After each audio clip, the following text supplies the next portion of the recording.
tunatarajia kutumia shilingi bilioni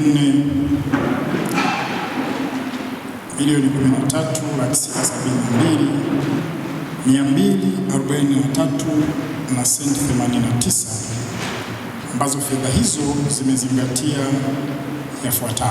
La kwanza ni kukamilisha miradi inayoendelea na iliyopangwa kutekelezwa kwa mwaka wa fedha huu tunaoendelea nao wa 25/26.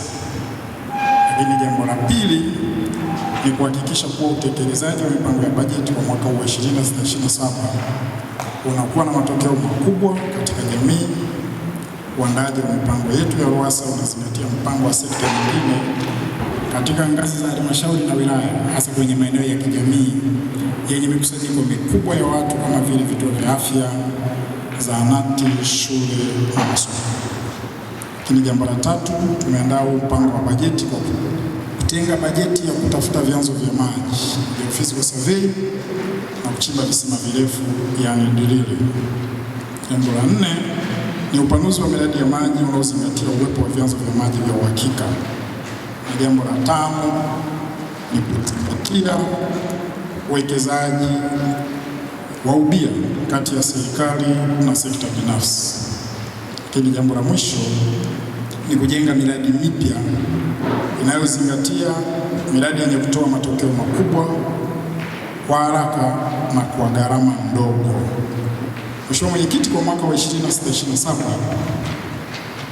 tutakuwa na ukarabati na ukamilishaji wa miradi inayoendelea 8, ujenzi wa miradi mipya 2, mradi wa usanifu mradi 1, utafiti wa maji chini ya ardhi na kuchimba visima virefu 32, na kujenga miradi 4 kwa kushirikiana na wadau wa maendeleo.